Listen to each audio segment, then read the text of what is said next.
Amém, irmãos? Espero que os irmãos estejam bem, estejam em paz. Vamos ao nosso texto base. Primeiro livro dos Reis, capítulo 15.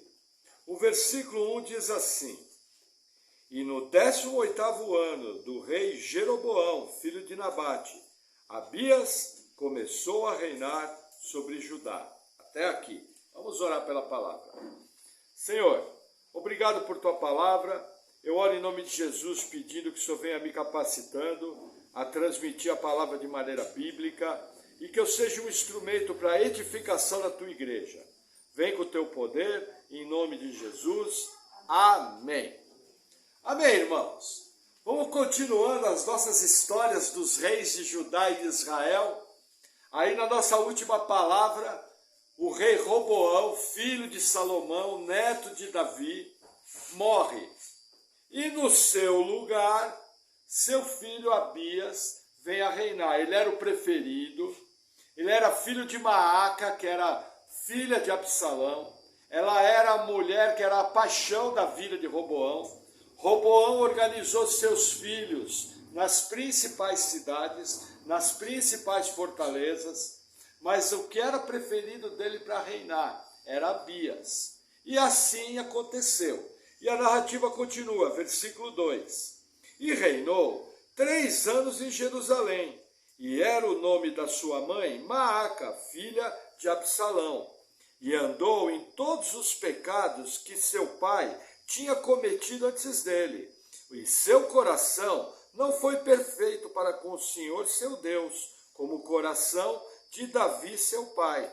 Mas por amor de Davi, o Senhor seu Deus lhe deu uma lâmpada em Jerusalém, levantando o seu filho depois dele e confirmando a Jerusalém.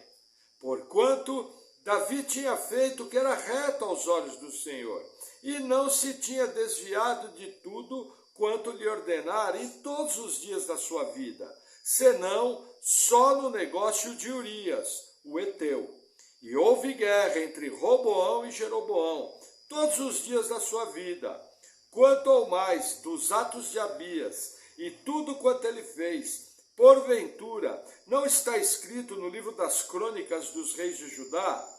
Também houve guerra entre Abias e Jeroboão, e Abias dormiu com seus pais, e os sepultaram na cidade de Davi, e Asa, seu filho, reinou em seu lugar. Até aqui.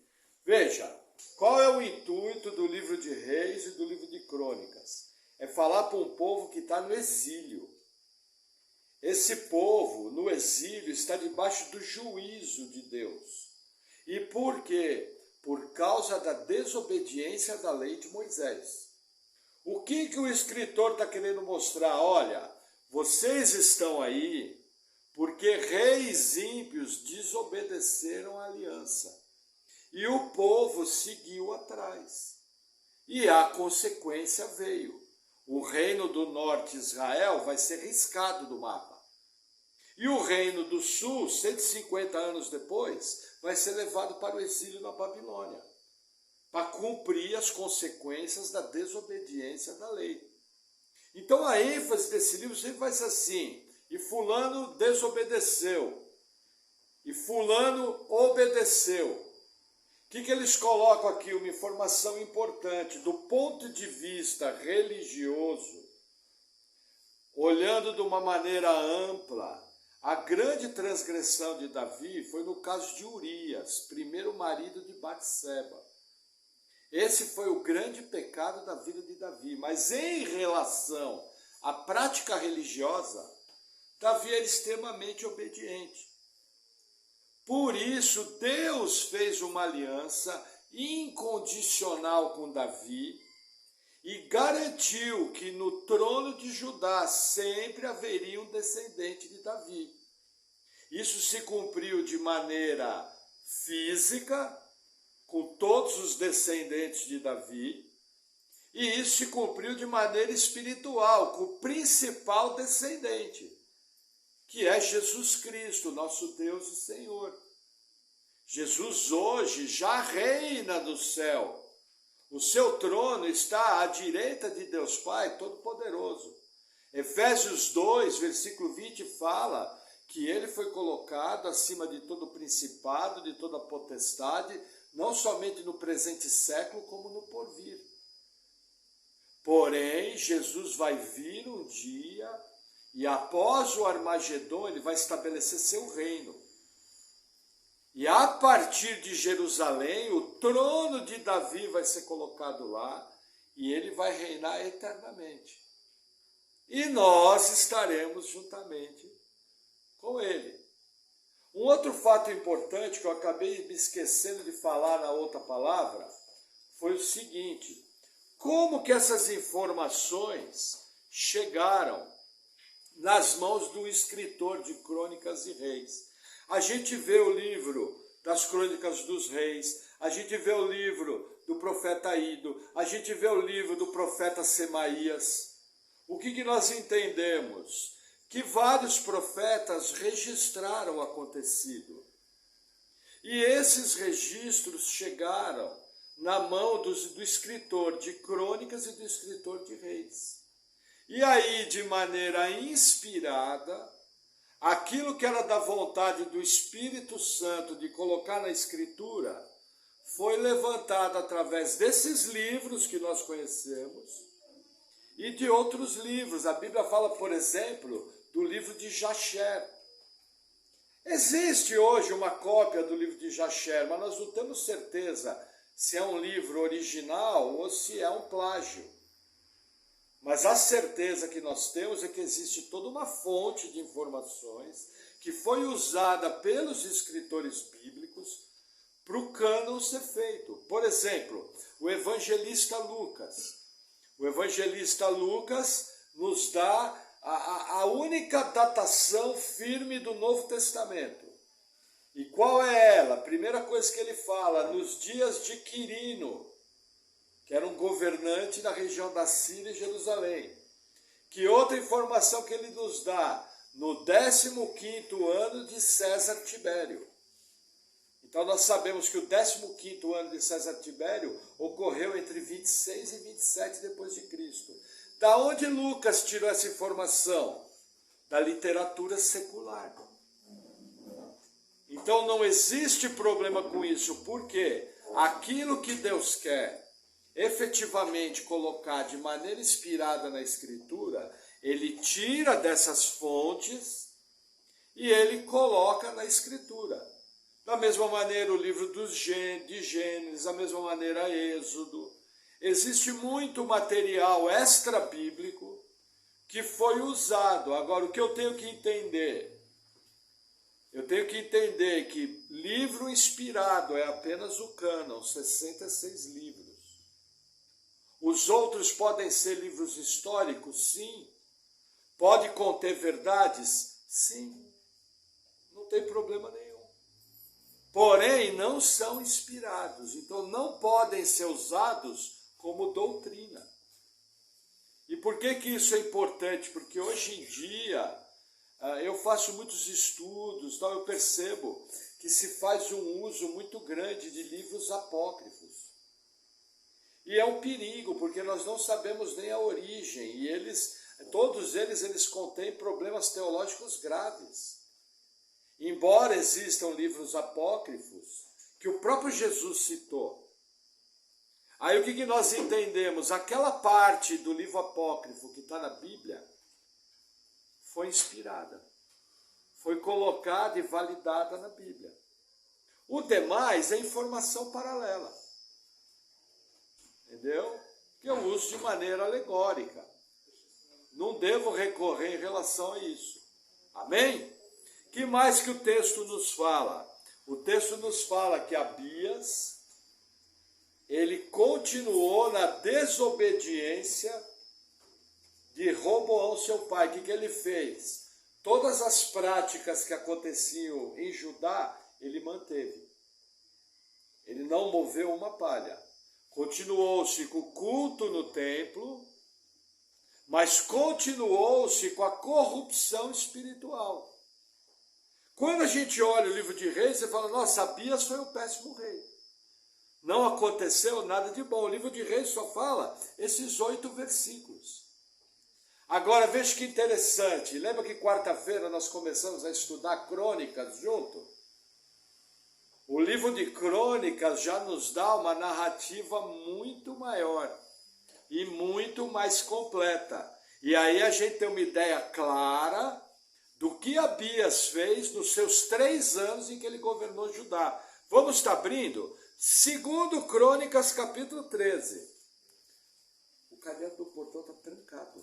Se você abrir lá e fechar ele... 2 Crônicas 13. E olha que interessante.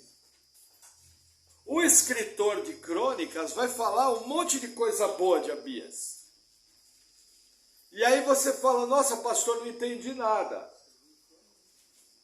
É porque o escritor de Crônicas quer mostrar que o reino de Judá, por ser descendência de Davi, era ali que estava o mover de Deus.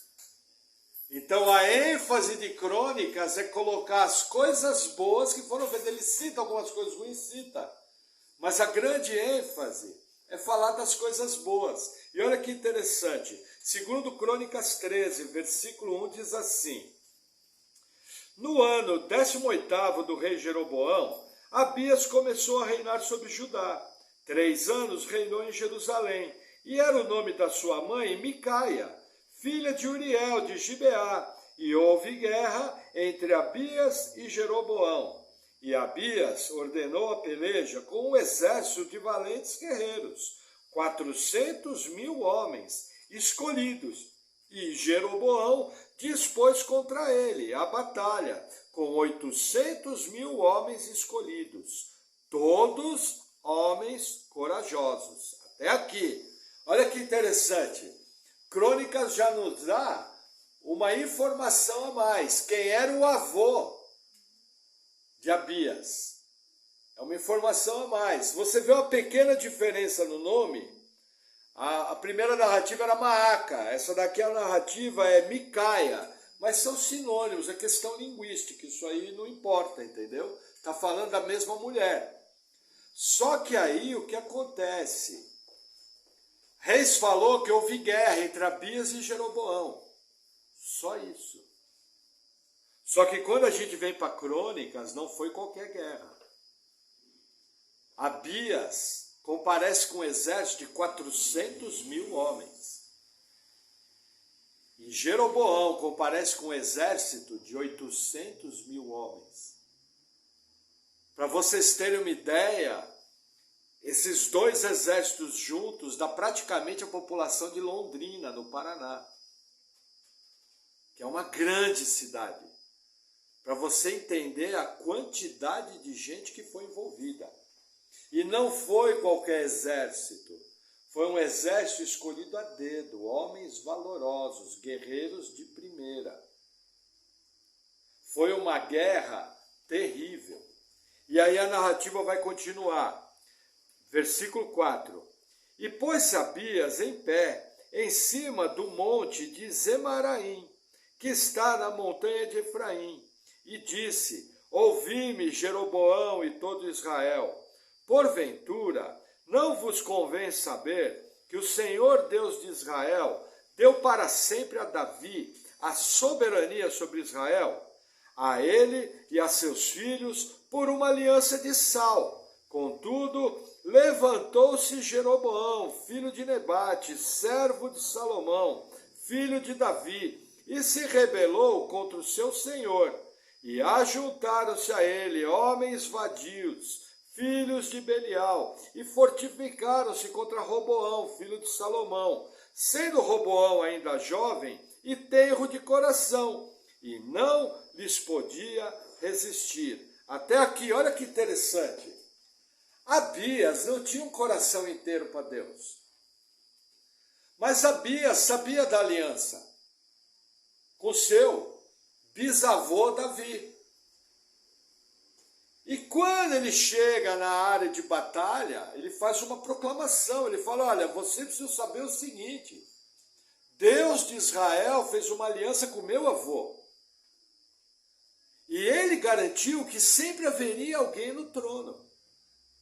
Agora, o que vocês estão fazendo? Veja, Jeroboão é um vagabundo, vocês que estão junto com ele são os vagabundos, vocês estão usurpando do trono, esse lugar não é correto, e o meu pai, porque era muito jovem, não pôde resistir a vocês, por isso que vocês repartiram o reino. Lógico, ele aumentou um ponto, né? A gente sabe que Roboão foi duro no falar. A gente sabe que Roboão falou, olha, meu pai açoitou vocês com chicote. Eu vou açoitar vocês com chicote chamado escorpião, aquele com as pontas de ferro. Aí Roboão fala, olha, o meu dedo mínimo é mais grosso que os lombos do meu pai, falando uma coisa assim, extremamente grosseira. Então a gente sabe que a história não é bem assim, mas o que Abias está fazendo? Abias está pegando só o lado bom, falando, olha, meu pai era jovem, por isso vocês abusaram e dividiram o reino. Só que eu vou falar uma coisa para vocês, Deus deu ao meu avô e aos descendentes deles um trono em Jerusalém. Ao lutarem contra nós, vocês estão lutando contra a vontade de Deus, é isso que ele está querendo dizer. Curiosamente, Abias não era uma referência espiritual. Mas a gente percebe o quê? A gente percebe que ele conhecia o culto a Deus, de certa forma ele praticava o culto a Deus, e ele sabia as bases da aliança que tinham colocado ele no trono. Baseado não no caráter dele, mas no caráter de Deus. Ele vai à guerra contra um exército muito maior do que o dele. Um exército que tinha tudo para vencer.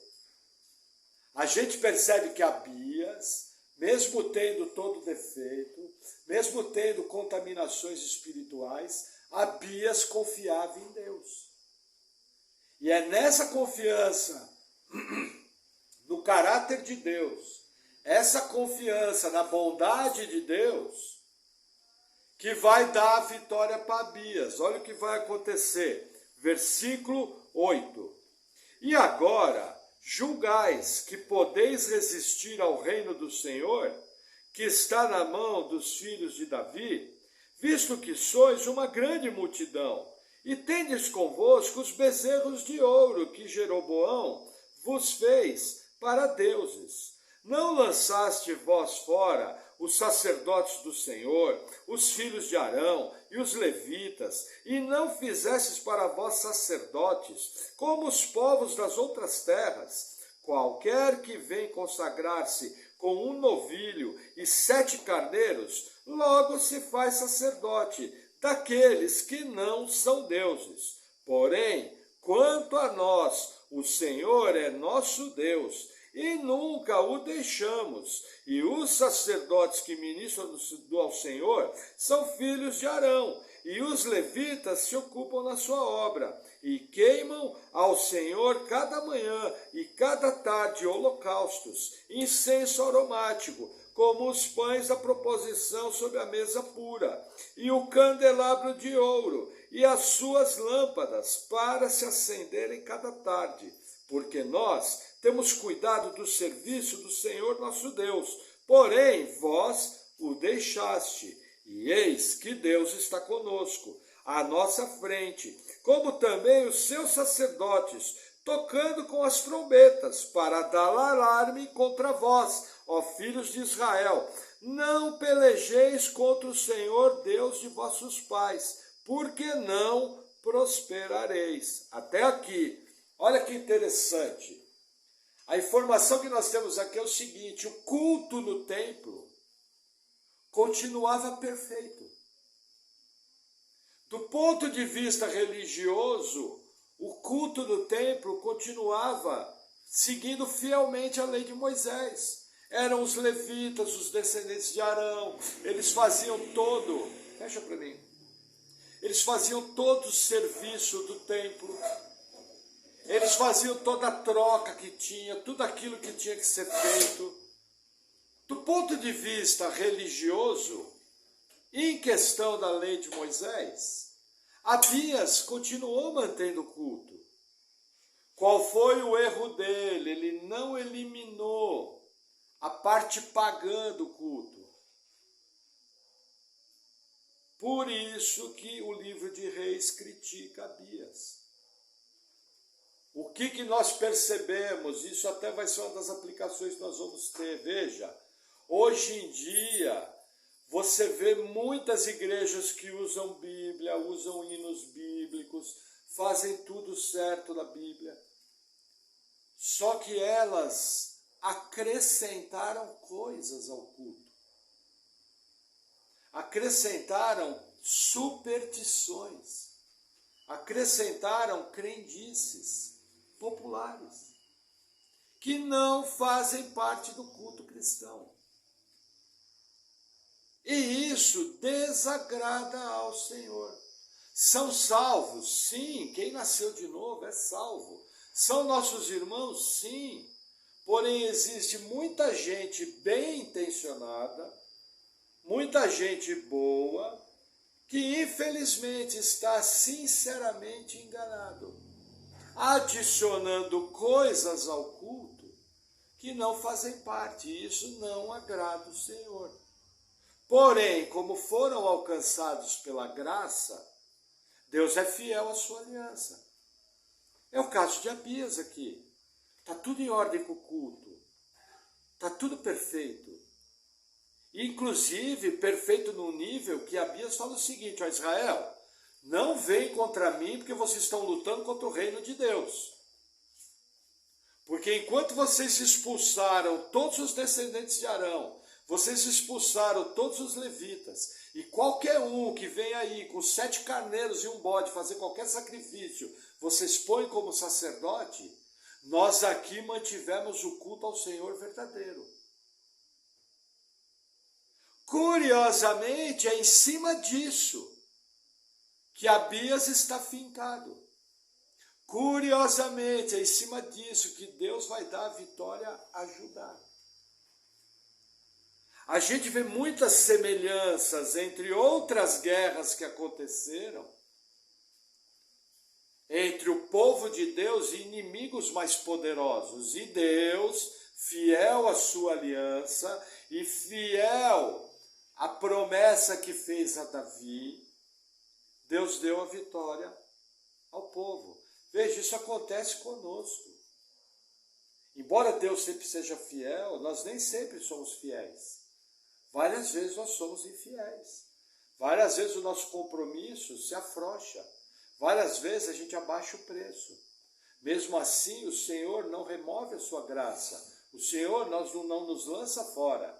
E mesmo que Ele seja obrigado a nos disciplinar, Ele faz isso com graça, Ele faz isso com amor, Ele faz de uma maneira a nos levantar de volta.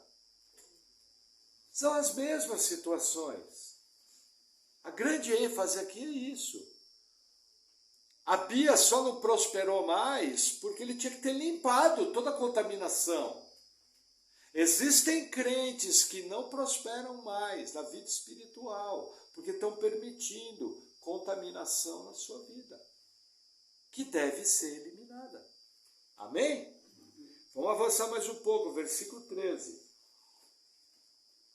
Mas Jeroboão armou uma emboscada para dar sobre eles pela retaguarda, de maneira que estavam em frente de Judá e a emboscada por detrás deles. Então Judá olhou, e eis que tinham que pelejar por diante e por detrás. Então clamaram ao Senhor, e os sacerdotes tocaram as trombetas, e os homens de Judá gritaram. E sucedeu que, gritando os homens de Judá, Deus feriu a Jeroboão e a todo Israel, diante de Abias e de Judá.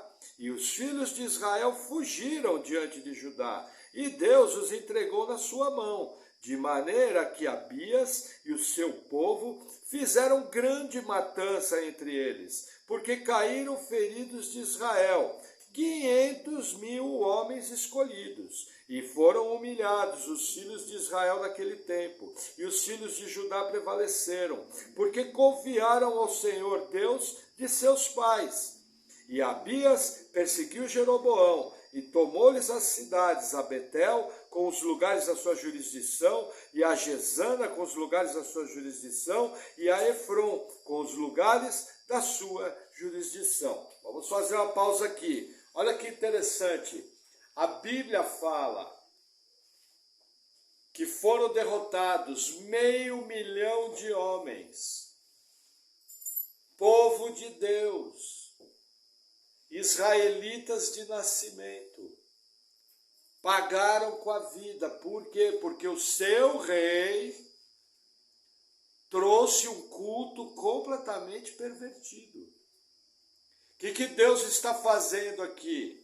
Deus está trazendo Jeroboão para o combate, para trazer um juízo duríssimo sobre Israel. E olha que interessante, quando a Bíblia fala que o povo foi cercado pela frente e por trás, isso daqui lembra muito a tomada de Jericó. Porque na tomada de Jericó, os levitas tocaram a trombeta.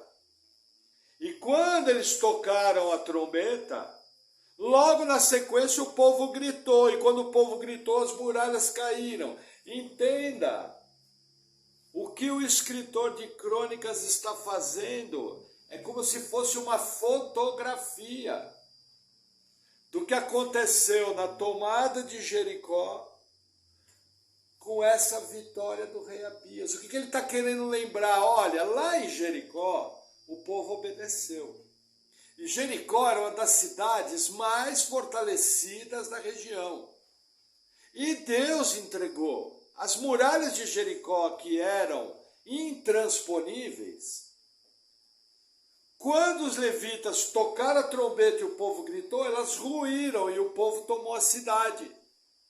Só se salvou Raabe e sua família.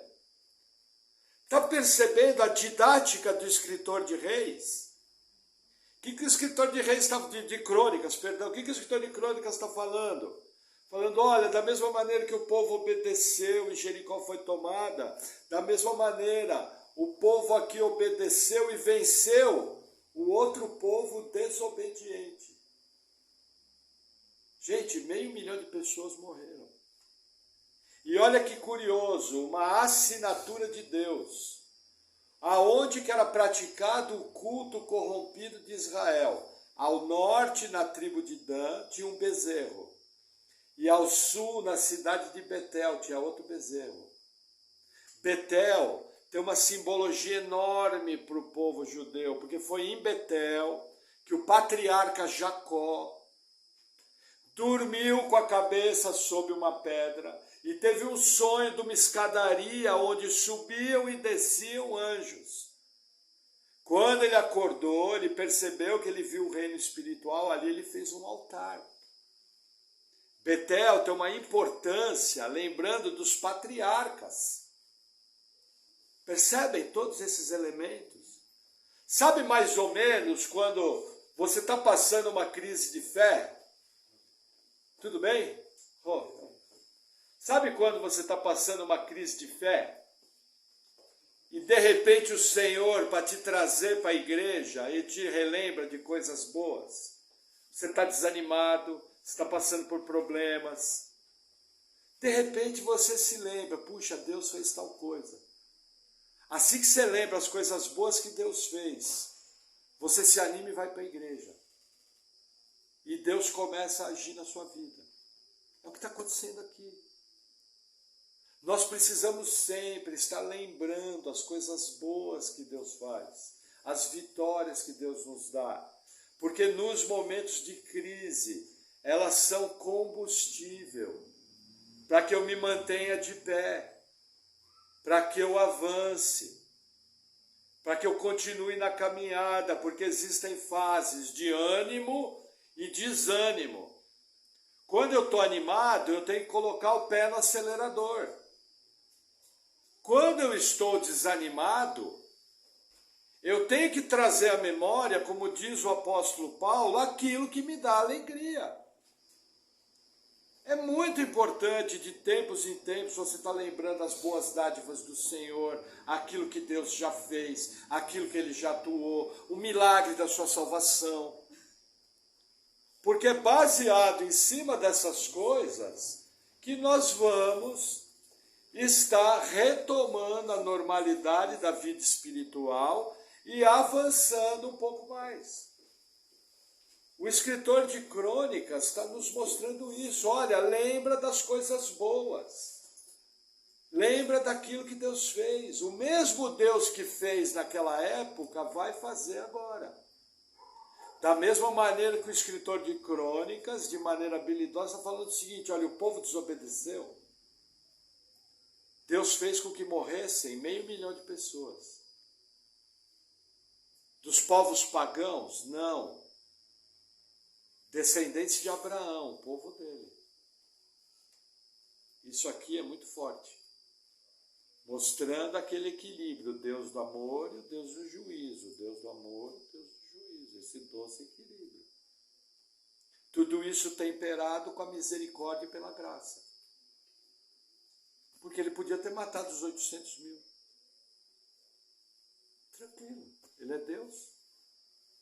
Mas essa derrota foi terrível. Isso aqui foi um golpe no reinado de Jeroboão. Terrível. Ele perdeu todas as cidades da divisa, as principais cidades. E perdeu o seu lugar de culto. Para onde todo mundo que vinha lá de Israel, em vez de adorar em Jerusalém, parava antes em Betel para adorar.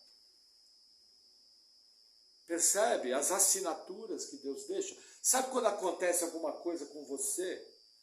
E num detalhe daquilo que aconteceu, você percebe que aquilo é uma assinatura de Deus?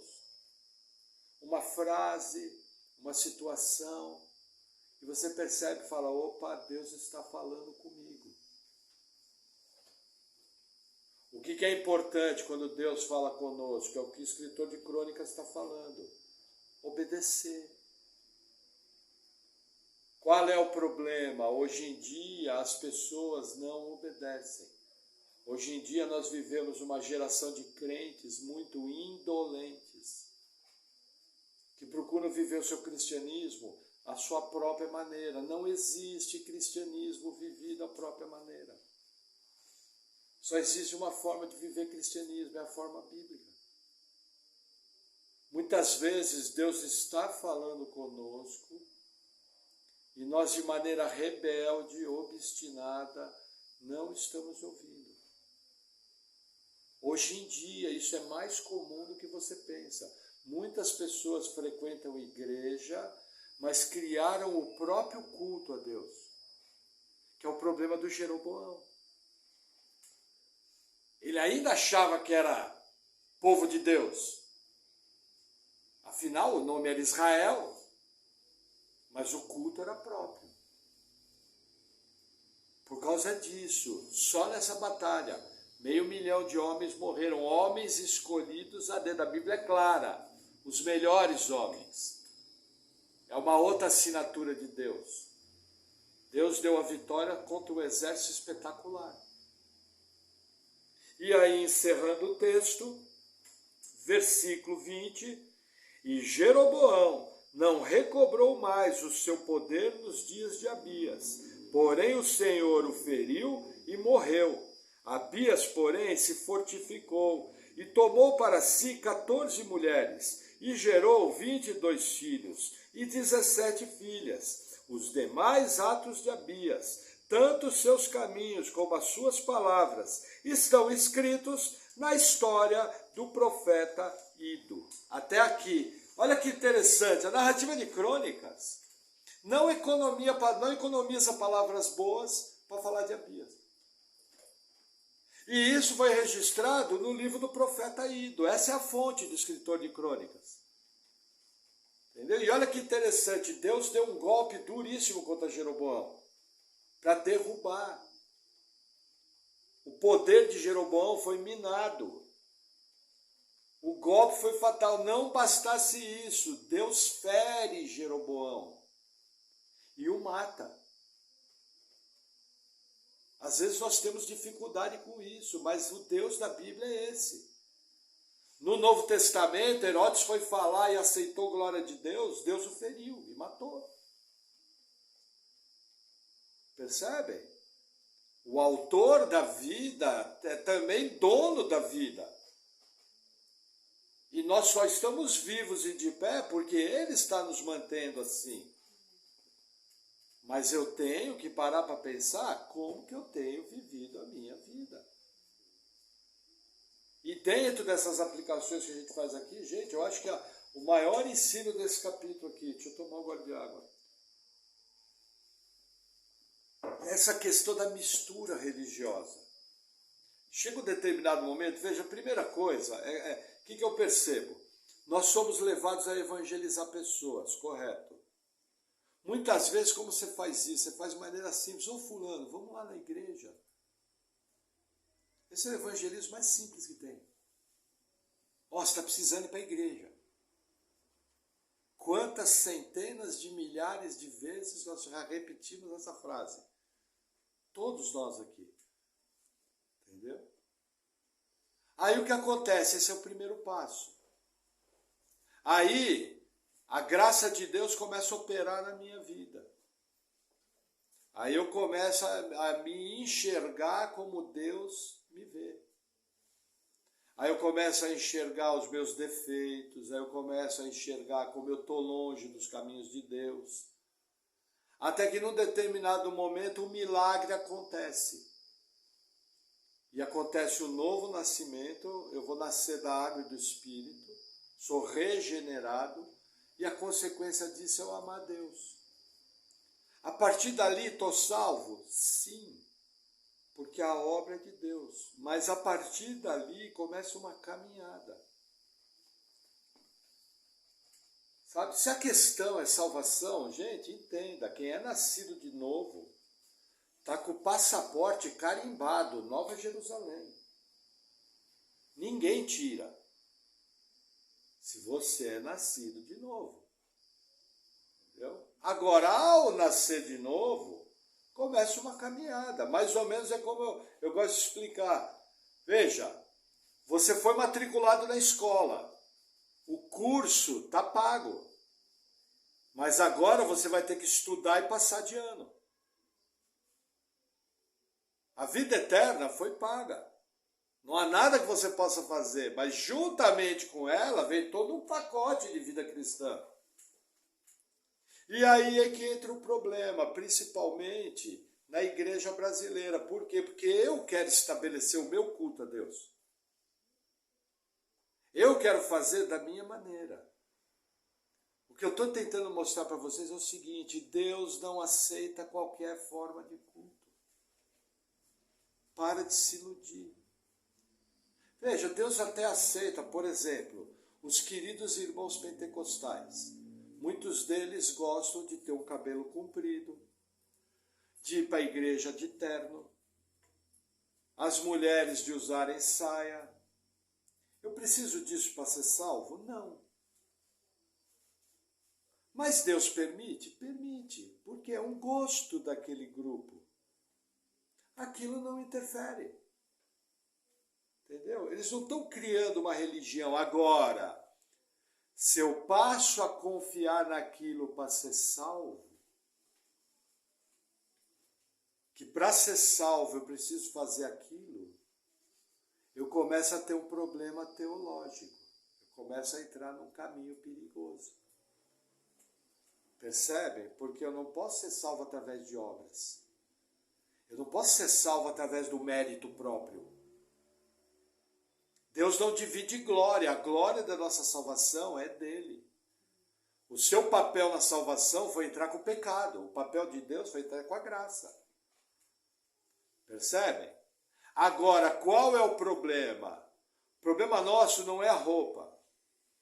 O problema nosso é criar culto. Por exemplo, a adivinhação evangélica. Aqui, por exemplo, Abias fala, Deus deu descendência a Davi através de uma aliança de sal. O que Abias está dizendo? O sal era usado para conservar, o sal é conservante. Isso aqui é uma figura. O O que muitas igrejas fazem? Venham para o grande culto no Vale do Sal. Eu vejo testemunhos de irmãos que estavam passando na frente de uma igreja antes do culto. De repente sai um cara com uma pacoteira de sal na mão aberto e faz um círculo na frente da igreja. Tudo de sal. Gente, isso beira feitiçaria. Entendeu? Por quê? Porque era a campanha do Vale do Sal. Por exemplo, quando eu pego sal e levo para casa, para colocar na comida, é ponto de ligação. Ponto de ligação, quem usa é a feitiçaria. Quem precisa consagrar objetos e enviar esse objeto a pessoas é a feitiçaria. Nosso Deus é onipresente.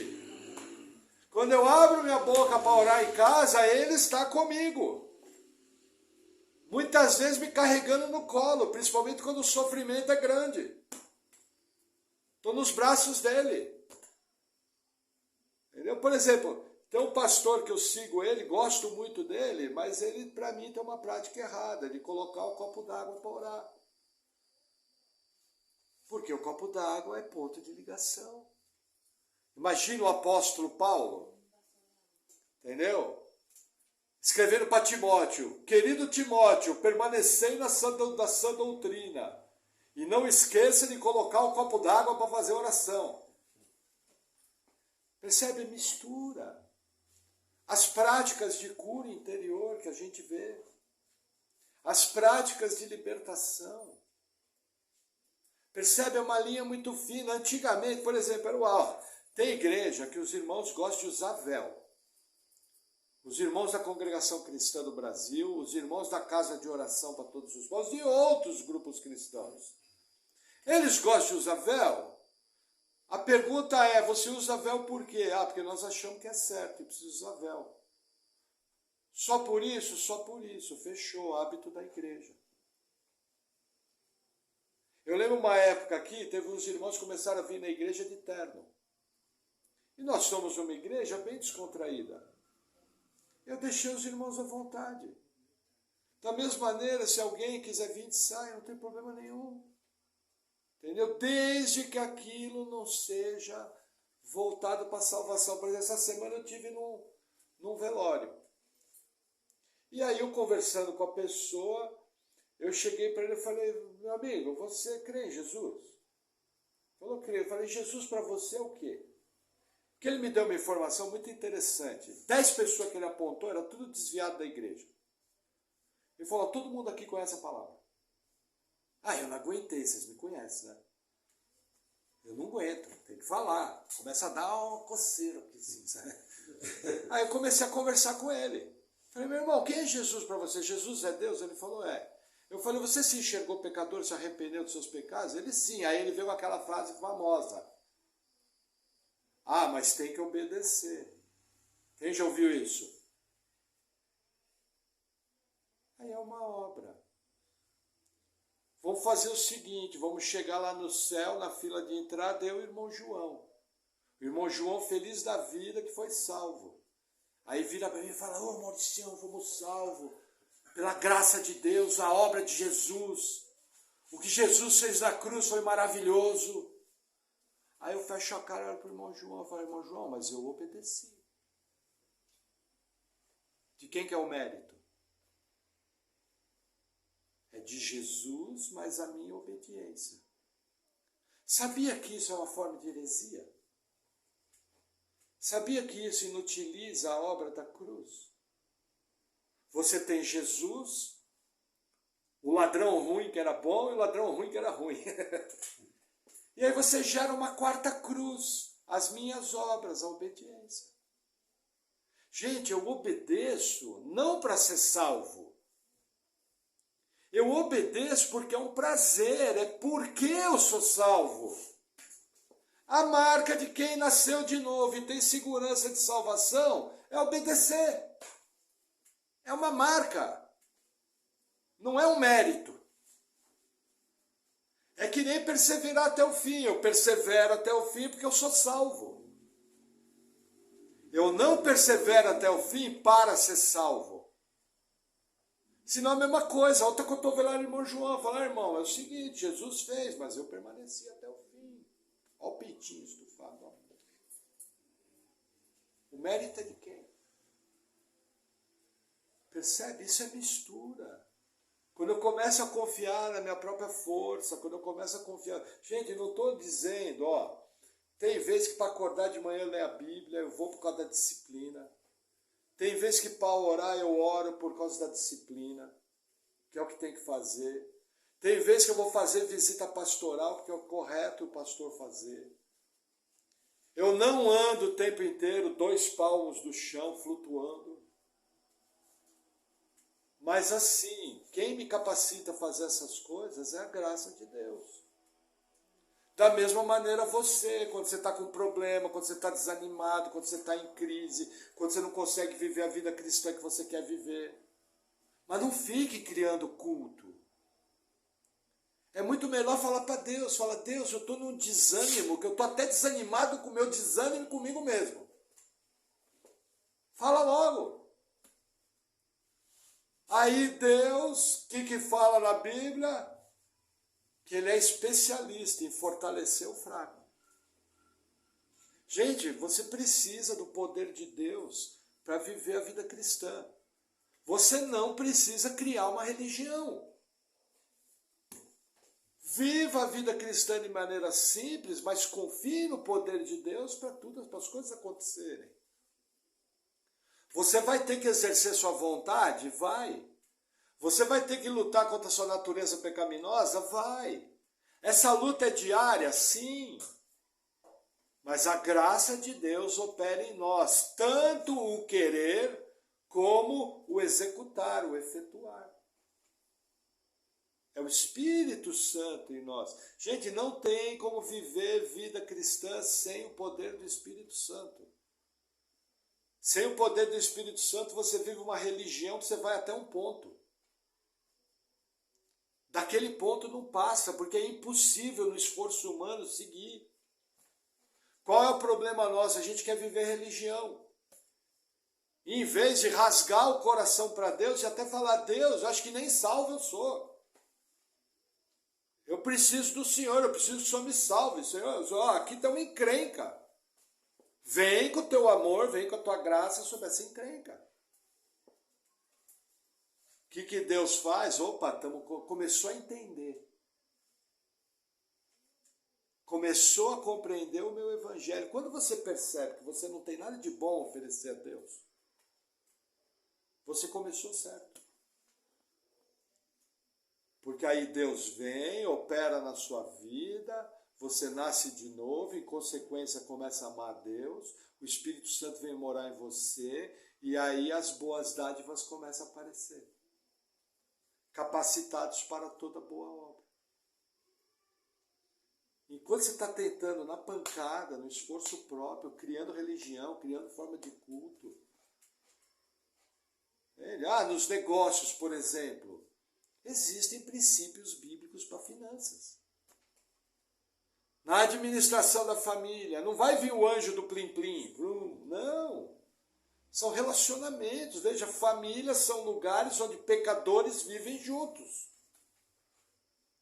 Imagina. Que loucura que é isso. Um monte de pecador vivendo junto. Um é o Napoleão Bonaparte, o outro é o Adolf Hitler, o outro é o Benito Mussolini, vivendo tudo na mesma casa. É só olhar os seus 3 filhos, ver. Joga um pacote de bolacha recheada de primeira linha no meio dos 3 para você ver o Joseph Stalin levantar no meio da turma.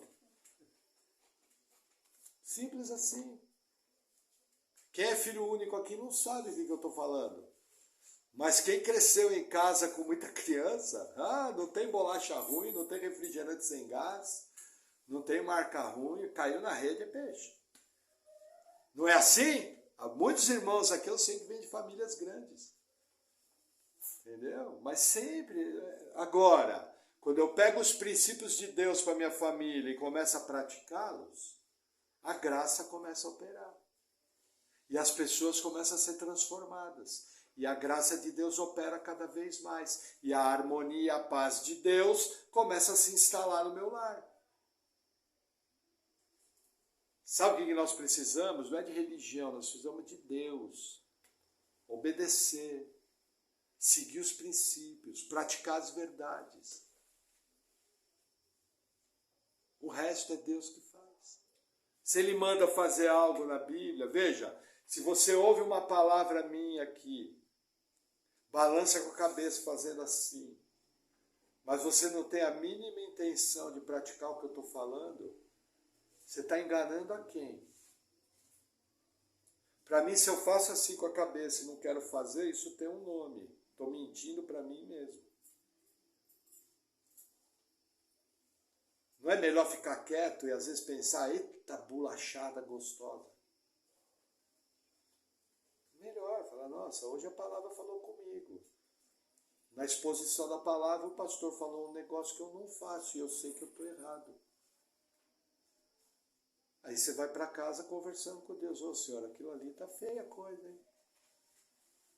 Está tudo errado. Começou a entender. Percebe? Essa batalha que nós vemos aqui hoje era de um cara que achava que podia fazer tudo do jeito dele. E ele não tinha pouco poder, hein? 10 tribos contra 2. Ficou tudo na mão dele. Só que Deus chegou um momento, colocou o dedo, falou, aqui não. E derrubou tudo. E mais ou menos, olha, eu tenho marcado aqui, isso aqui aconteceu entre 910, mais ou menos antes de Cristo. Em 722, 180 anos depois, Deus vai riscar o reino de Israel da face da terra. Para nunca mais ser achado.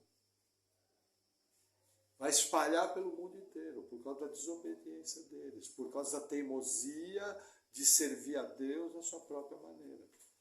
Amém? O que mais que eu percebi aqui, gente? Nas lutas diárias. Confiança no poder de Deus. Não existe problema que Deus não possa resolver. Não existe situação que Deus não possa mudar. Se Ele não mudou, existe um motivo que você não entende. Provavelmente você está passando por um tratamento, provavelmente você está passando por um ensino e pode até estar passando por uma disciplina. Estava vendo o testemunho do crente essa semana, ele, por uma direção do Senhor, ele fez um contato com as pessoas que ele conhecia, crentes há muito tempo, e ele viu que a vida daqueles crentes estava destruída. Aí ele resolveu no seu coração mexer. Deus falou para ele, não se meta, dos meus filhos cuido eu. Ele baixou a orelha e obedeceu. Por quê? Aquilo que eu já falei na palavra, tem muita gente desobedecendo a Deus. Deus está falando para fazer, Deus está cobrando coisas, Deus está pedindo mudanças e você não está fazendo. Isso é um risco, isso vai trazer prejuízo, isso vai trazer consequência, isso vai trazer desgaste. Já pensou se o desgaste chegar a um ponto que você vira um apóstata? O apóstata é aquele que Deus abandona de uma maneira que ele já não tem mais condição de se arrepender. Muitos até cometem o pecado para a morte, que é o pecado que Deus vem e recolhe. Entendeu? João fala disso. Se você vê alguém em pecado e esse pecado não é para a morte, entendeu? Porque João entende que existem pecados que vão trazer a morte física do crente. Entendeu? Já pensou sua vida chegar nesse ponto? Porque você está preguiçoso. Porque você está desobediente de bobeira, gente. Vida cristã é relativamente simples. Entendeu? É relativamente simples. Jesus falou, meu fardo é leve. Mas agora, Não importa a luta que você está, não importa o que haja de errado, confia no poder de Deus. Não confia no seu próprio braço. Se você está bem, se você está avançando, agradeça a Deus. Se você está meia boca, agradeça a Deus e confie em Deus. Se você não está bem, peça perdão a Deus e confia nele para ele fazer a mudança. Porque é tudo feito pelo poder dele, tudo. Amém? Tá. Uma outra coisa importante, o poder da oração nas batalhas. Eu tenho uma frase clássica, você quer saber o quanto você depende de Deus? É só você olhar o quanto você ora pelas suas necessidades. Se você falar que depende de Deus e não ora por nada, você está enganando a você mesmo. E os irmãos conhecem minhas orações, né? Estou no carro dirigindo, estou andando a pé, vê alguma coisa eu já oro, Senhor, papapá. Senhor, parece uma secretária fazendo taquigrafia. Eu sou super rápido nas orações. Mas eu sempre lembro, Senhor, ó, tal coisa, Senhor, ó, aquilo ali, Senhor, me ajuda, Senhor, tal. Entendeu? Simples, dependa de Deus. Agora, sem oração, como é que você vai ter vitória nas batalhas? Você chega em casa, seus filhos estão um querendo enforcar o outro. Quem que você acha que vai mudar o coração dos seus filhos? Você tem atitudes práticas que você vai tomar? Sim, mas quem muda o coração é Deus. Ele pode trazer paz. Ele pode trazer harmonia para o lar. Agora, você tem pedido isso? Lembra que Jesus falou, bater e dar-se-usar. Entendeu? Jesus, ele nos mostra a insistência de oração como é importante. Amém? Que mais que eu marquei? Veja, isso aqui eu achei bacana. O nosso compromisso com Deus tem que estar até acima dos nossos erros. Mesmo que eu erro, mesmo que eu peco, mesmo que eu faça coisas erradas, eu tenho que sempre colocar em primeiro lugar o meu compromisso com Deus, porque quando eu erro, é em cima desse compromisso que eu tenho com Deus, dessa aliança, que a minha vida vai ser refeita. O que o pessoal faz? Errou, chuta o balde. Ah, eu não dou conta mesmo de ser crente. Não nasci para isso. Pronto, acabou de afundar. O que você tinha que fazer? Senhor, estou totalmente errado, só faço besteira, não dou conta de ser um bom filho, a vida que eu estou levando não te agrada, mas eu amo o Senhor, confio na tua bondade, eu tenho compromisso contigo. E é em cima desse compromisso que eu estou aqui orando, pedindo tua graça, pedindo tua misericórdia. Compromisso. Compromisso fala de Deus realmente ser o primeiro na sua vida. E isso somente Deus sabe se ele realmente é o primeiro na sua vida. Você pode ter um termômetro, você pode ter um teste. Mas somente Deus sabe. Entendeu? E aí, para encerrar, sempre que lutar, usar armas espirituais. Oração, jejum, leitura da palavra, santidade, consagração. O que Paulo fala? As armas da nossa milícia não são carnais, mas poderosas em Deus. Se você sair para lutar com arma humana, você vai perder. Agora, se você sair para lutar na força da fé cristã, na força do compromisso com Deus, na força da aliança, você vai chegar em algum lugar. Amém? Vamos orar? Senhor, te agradecemos por tua palavra, oramos em nome de Jesus, pedindo, Senhor, que o Senhor venha nos conduzindo em vitória, que o Senhor venha nos transformando dia após dia, que de verdade, Senhor, nós tenhamos um compromisso verdadeiro contigo. Sê conosco, nos capacita através da tua graça, no nome de Jesus. Amém. Amém, irmãos.